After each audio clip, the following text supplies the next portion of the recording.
तो मेरा मानना है कि अगले 50 से 60 सालों में 90% से ज्यादा लोग शराब या ड्रग्स का सहारा लेने लगेंगे। अच्छा। वो केमिकल्स का इस्तेमाल करेंगे अपने भीतर आंतरिक अनुभव प्राप्त करने के लिए। योग का प्रसार हो, क्योंकि ये आपकी आंतरिक खुशहाली पर ध्यान देने का वैज्ञानिक तरीका है जो तार्किक रूप से सही है और इसे वैज्ञानिक तरीके से जांचा जा सकता है।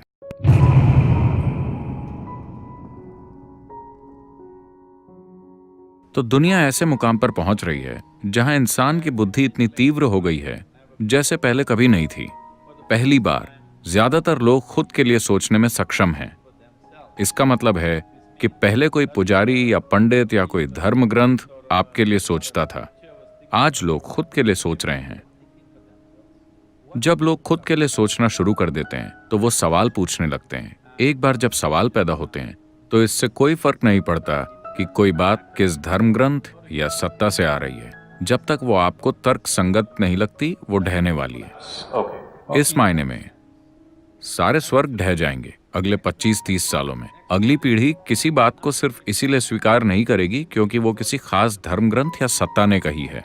स्वर्ग तो बड़ी आसानी से ढह जाएंगे, लेकिन मनुष्य की कुछ अधिक अनुभव करने की लालसा खत्म नहीं होगी।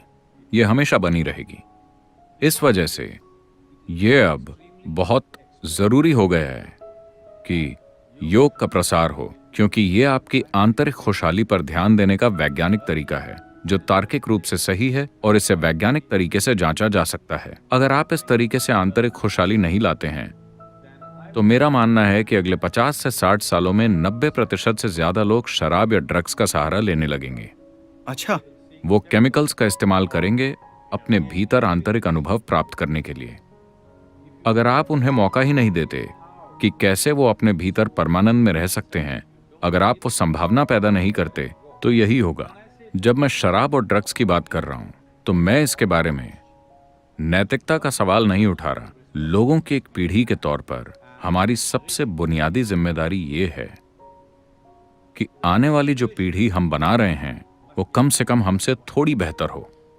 अगर आप एक ऐसी पीढ़ी बनाते हैं जो हमसे भी गई गुजरी है, तो एक पीढ़ी के तौर पर हम असफल रहे हैं। और बिल्कुल ऐसा ही होगा अगर 90% लोग शराब और ड्रग्स में डूबे रहेंगे।